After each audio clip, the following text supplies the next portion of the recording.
Now that we have all the walls built, let's start modeling the mullions. Just as a reference, I'm going to look back at some of the images that we have of the building and take a look at some of these windows and doors here. Because this building's in Southern California, I think these are all sliding glass doors to take advantage of that Los Angeles weather. So let's go ahead and model those. We're going to go to the metal layer because it's obviously different material than all of these walls that we just modeled. And very quickly, let's just draw a rectangle that represents one of those sliding glass doors. Now all of these are going to be identical. So let's definitely make this a component by hitting I. So let's just call this glass door. And you don't have to name all of your components. It's not necessary unless you want to be super organized. Okay, so now that we have this component, let's very quickly move them around the whole building. So I'm going to hit M for move, control, just like we did with everything else. And I'm going to hit X4. And that gives us our components there now. So the same thing here, we're gonna rotate this one around. Hit Q for rotate, hit Control. You can rotate and radially array the same way that you did radially copy, the same way that the move command works. So hit Control, the plus sign will show up, and you rotate it 90 degrees, enter, and then move that into place. I'm grabbing the edge, and I'm just gonna snap that into place. Control, copy, and move that into place, okay. So now we're going to do this side here. I'm going to grab each one of these guys, 1, 2, 3, 4, 5, hit M for move, Control for copy, drag them over.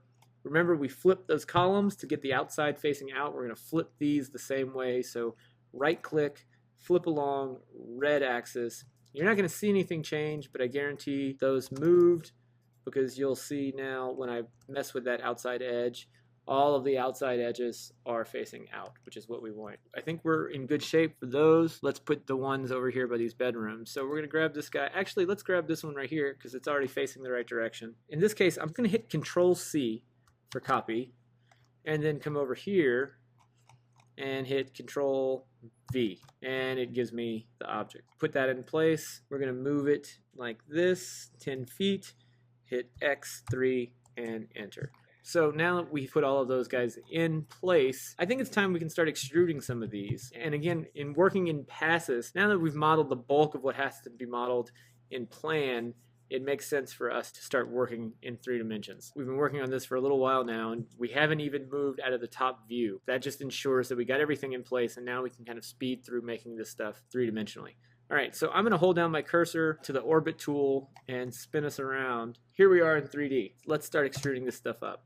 So these columns are roughly 10 feet tall. So I'm going to double click, get into that component, hit P for push and pull. Remember that command, and extrude. I'm bringing it up. It's only going to let me go in one direction when we extrude, which is actually really nice. And then while that command is still active, just type in 10 feet, enter for 10 feet.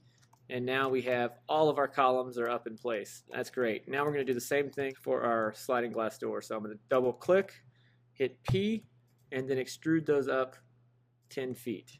All right, looking good. Let me double check here to make sure that it's the right height. The 10 feet looks a little tall. I actually think because we have this thing up above that we might be a little bit lower. So let's close that and lower all of these. Luckily they're all components, so double click in the component and move that down. Let's make it 8 feet here.